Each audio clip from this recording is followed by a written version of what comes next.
Hi, I'm Indigo and I'm 28 years old. I'm honestly still reeling from the recent events in my life. My family has always had some drama, and recently a lot of stuff went down. But to tell you what happened, I need to give you some background information. I grew up in a typically normal family. Every one of us, my parents and I, were pretty chill, all except my older sister Azalea, who was a different story. Azalea, oh boy, where do I even begin with that girl? She was like a wild tornado tearing through our family. You know those stories about the black sheep of the family? Well, Azalea took it to a whole new level. She was always the rebellious one, breaking all the rules and doing things her way. Our parents couldn't control her, no matter how hard they tried. Late night parties, questionable friendships, romantic partners, and a general disregard for authority and responsibility became her trademark. But the real bomb dropped when she got involved with a married man. Yeah, you heard that right. Talk about a major betrayal. Our family was blown to pieces by the community. We became pariahs. The scandal was so big that it reached national news because of all the married men she wanted to canoodle with. She chose a pretty prominent one. Trust shattered. Hearts broken. It was a mess, to say the least. After that, things went from bad to worse. Azalea went off the rails completely, partying harder, making even riskier choices, and alienating anyone who tried to get close. She was even dabbling in some not-so-legal substance abuse, which still pains me to this day. It was like watching a train wreck in slow motion, and we were all just left shaking our heads in disbelief. Our parents couldn't handle the pain, obviously. They distanced themselves from Azalea, cutting her off, not because they stopped loving her, but to protect their sanity. Can you blame them? It was a matter of self-preservation at that point. I was very angry with my older sister. I used to look up to her. But time and time again, she'd break my trust and my heart when she'd try and use me as a scapegoat or involve me in her irresponsible behavior. I tried time and time again to rekindle a relationship with her, but she'd refuse, only ever needing me when she needed money for drugs or because she had no place to stay. I too decided to formally cut her off not long after my parents did, because she wasn't going to use me for her gain. Sadly, a couple of years passed and my father passed away. The news was so shocking and I was so sad because he didn't even get the chance to say goodbye to one of his children, estranged or not. I was trying to reach out to Azalea despite everything that had happened. I thought maybe, just maybe, this would be a moment when our family could put aside the past and come together in the face of loss. Maybe, just maybe, something good could be bred out of my dad's passing. But boy, was I wrong. When I called her and asked if she would come to the funeral, her response was like a slap in the face. She said she had better things to do. Can you imagine? Our own father's funeral, and she couldn't be bothered to show up? The anger boiled inside me and I let loose on the phone. Azalea, please, just put aside your selfishness for once and come to Dad's funeral. It's the least you can do to honor his memory. Oh, how touching! The prodigal daughter returns, begging for my presence at a funeral. Sorry, Indigo, but I've got better things to do than waste my time on that. You have no respect. Dad is gone, and all you care about are your selfish desires?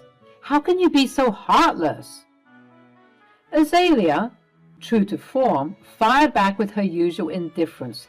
She scoffed and said, "Why would I waste my time on that? I've got a life to live." That was it. That was the final straw. I felt so stupid for believing that she'd change. I made up my mind right then and there that I never wanted to see or hear from her again.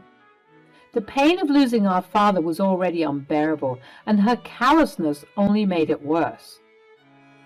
This isn't about you, Azalea. It's about paying our respects and coming together as a family in our time of loss. Can't you see that? Oh, how noble of you, Miss Perfect. Always playing the dutiful daughter. Well, count me out. I won't be a part of your little charade. You know what? Fine, don't come. I don't want you there anyway. You've proven time and time again that you don't care about anyone but yourself. Suit yourself, Indigo. Have fun mourning Daddy without me. That's exactly what I plan to do. And when this is all over, don't ever expect to hear from me again. I'm done with you, Azalea. Whatever, Indigo. Good riddance. And with those words, the line went dead. The anger and disappointment welled up inside me, mixing with grief of losing our father. It was clear that Azalea's absence would leave a void. But at that moment, I knew it was a void I had to accept. Forever this time. The day of the funeral arrived and people gathered to pay their final respects, but there was still no sign of Azalea. I told my mom about our fight and she said that she'd sorted out, but it seemed as though she had failed. Azalea was nowhere to be seen. It hurt, you know, to see the absence of a sister who should have been there supporting us in our time of need. After the burial, my mom and I returned to my home, coupled with some close friends and family members to continue the funeral. Instead of grieving slowly and quietly as we intended, something horrific burst through the door. There she was, stumbling through the door wearing a bright pink mini dress that clashed with the somber and black atmosphere. It was as if she had been out partying, completely intoxicated, and to top it all off, she started spewing nonsense, adding insult to injury. Azalea stumbled into the house completely wasted. She knocked over some glasses, breaking them and causing a total ruckus. It was a hot mess, and I wasn't having any of it. We started yelling at each other, making a scene that had everyone cringing. Seriously, Azalea? What the hell are you doing? This is not the time or place for your drunken shenanigans. Oh, come on, Indigo. Dad wouldn't want us all sulking. Let's celebrate his life, damn it. Celebrate? Are you freaking kidding me? Can't you see how freaking inappropriate this is? Show some respect for once. Respect? Easy for you to say, Miss Perfect. You've always been the goody two-shoes, haven't you? Don't you dare start with me, Azalea. Our voices clashed, filled with frustration and years of pent-up anger. The room was tense, and it felt like our relationship hit rock bottom. Just when things couldn't get any worse, our mom stepped in and dragged us both to my room, trying to salvage some dignity and have a private conversation. Girls, enough is enough. Let's talk like adults and find some common ground. Fine, let's talk, but don't expect rainbows and unicorns. Suddenly, my mom and I heard sobbing. It was coming from Azalea. I'm sorry, Mom. Indigo, I've screwed up so many times. You already know that. I need help. Serious help. And Dad's passing made me realize how lost and lonely I've truly been. I've missed you guys for a long time, actually. But my pride and stubbornness wouldn't let me. I'm a wreck. Everyone knows that. But I want to change. I want to do better. It might be too late for me to reconcile things with Dad, but I'm hoping it's not too late for us. My mom softened at her words. Although she and my dad decided to cut her off all those years ago, I could clearly see that as a mother, being without her child was tearing her apart. I, on the other hand, needed some convincing, but seeing my sister's face crumple with anguish, whether it was directed at herself, her circumstances, or both, made me soften too. Finally, I said, Azalea, if I'm being honest, I don't know if I can believe you anymore. But seeing you like this, owning up to your mistakes, at least it's a start. The weight of the past seemed to lift as we hugged, tears streaming down our faces. It was a bittersweet moment of reconciliation, a fragile bridge built over years of hurt and misunderstandings. At that moment, I realized that family, despite all the crap, could find healing and forgiveness. So after the funeral, things seemed to be looking up for Azalea.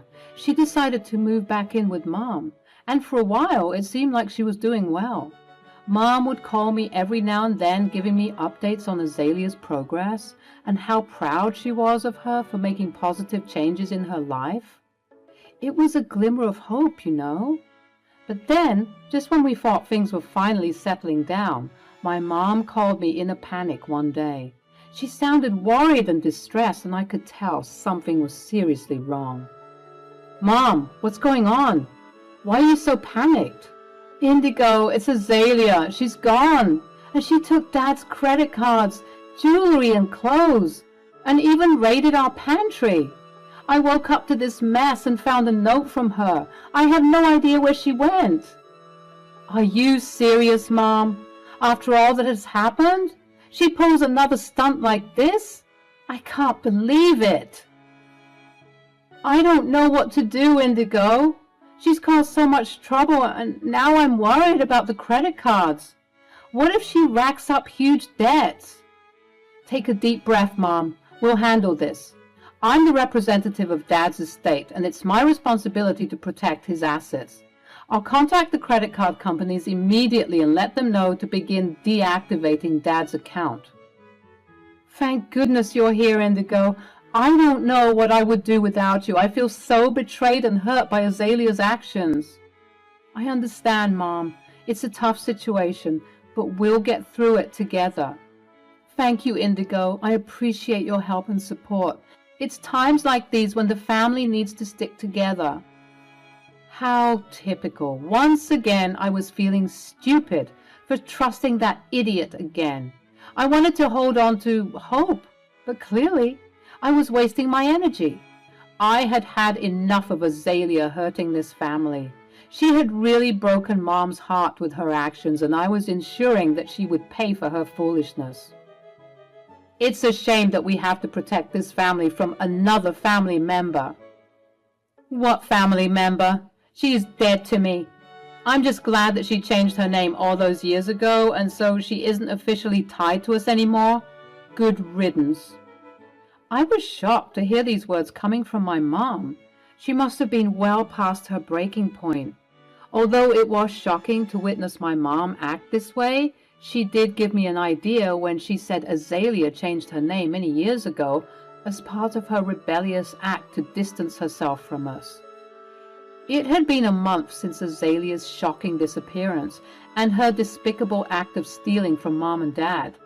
I couldn't believe what I was seeing on her social media. She was flaunting her lavish lifestyle, clearly enjoying what she was buying from the credit cards she stole.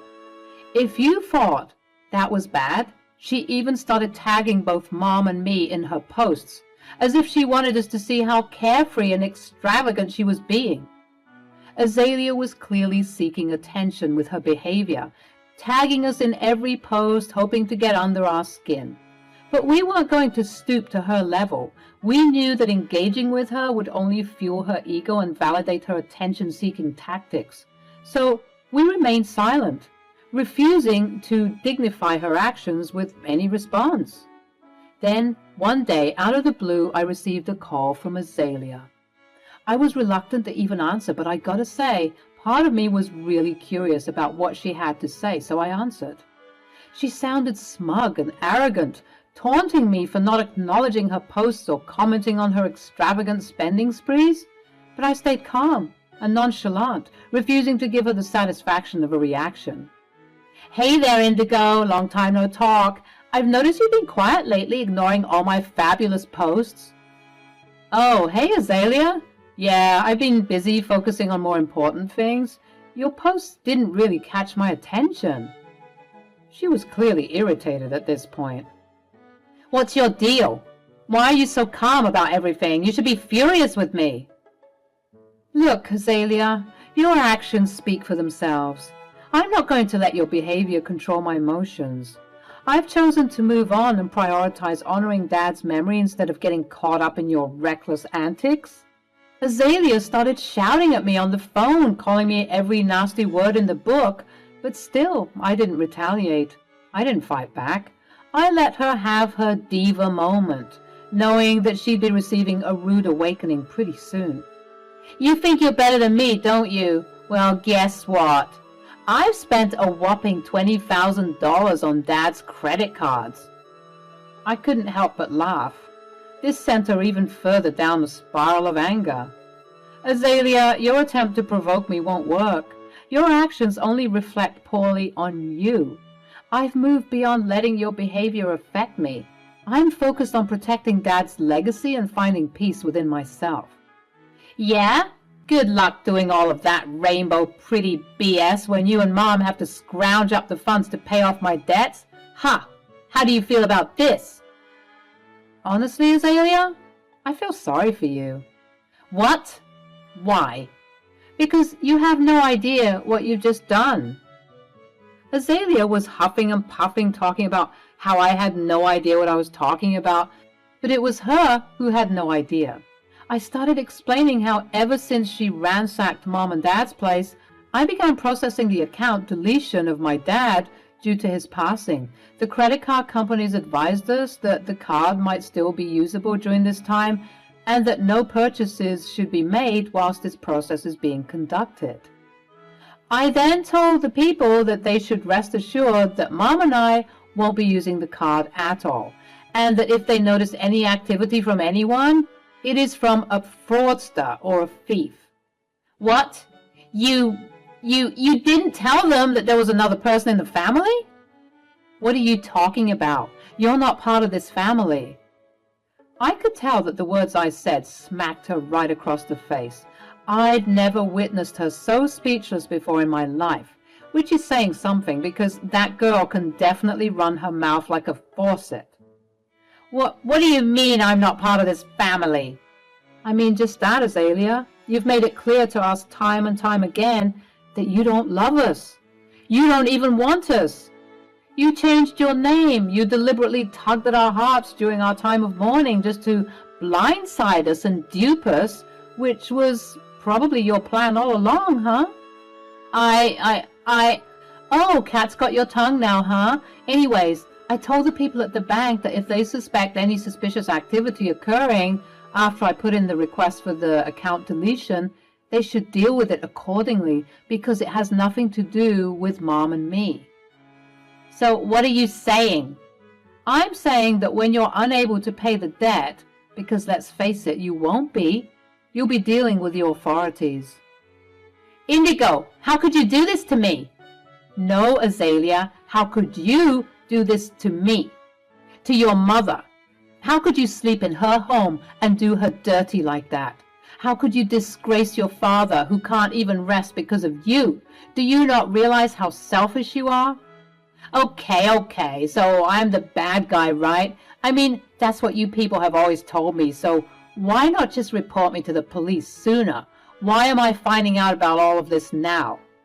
Because watching you fall from your high horse would be much sweeter, darling. I didn't want to give you the heads up. I wanted you to be completely blindsided. But now I see that there's no point in that. You deserve to know that your days of freedom are limited. And very soon, you'll be in the pen. And there's nothing you can do about it. Azalea began to cry on the phone. And I just sat in silence waiting for the pity party to be over. But you know I can't pay this back. I'm going to go to jail. Yeah? Well, you probably should have thought about that before doing the stupid crap you're doing. Indigo, I'm so sorry. Save it. I don't want to hear anything else from you. I never want to hear from you again. And by the way, yes, prison orange is so not your color. Before she could respond, I hung up the phone. I did a little happy dance and I waited for the eventual news of Azalea's arrest. As luck would have it, Azalea was arrested the very next day. The authorities took her to the station, and according to the buzz that was going around my county, Azalea was putting up a fight, denying everything, including the fact that the police found copious amounts of drugs in her house. She was digging herself a deeper grave with all that denying, because the judge increased her sentence after she pleaded guilty. I will never understand why people plead guilty when there is undeniable evidence, but anyways. My mom and I rejoiced when we heard of Azalea's verdict. We were hoping to breathe, at least for a couple of years, before Azalea blessed us with her destruction. I was hoping that a few years locked up would do her some good and teach her some much-needed discipline, but it seems like getting a well-behaved Azalea wouldn't be happening for a long time, because she would apparently cause a ruckus in her prison cell, even badly beating one of her inmates. The judge said that there would be years added to her sentence due to her insolence in the pen. My mom and I have decided to put everything behind us, for real this time. We can't keep going back and forth with this girl. Enough is enough. Whenever we'd get calls from the prison, we'd reject them, refusing to even speak to her, in case she tried to slither her way back into our lives again. My mom and I are even considering moving to a different state just so that we can be away from her. We don't even want her to have the opportunity to make one of her unwarranted visits once she gets out. And besides, after Dad's passing, I'm sure my mom wants a change of scenery as well, so we've seriously been considering moving away from all the mess and drama that's happened in our lives. It's such a shame that things ended for Azalea this way, but I was just glad that I finally managed to get my revenge on Azalea from all those years ago. I'm glad that I let her dig her own grave deeper and deeper into debt because of her foolishness. I just hope that some part of her has learned her lesson, but if not, I definitely know that I'm done caring about her in any way, shape, or form at this point.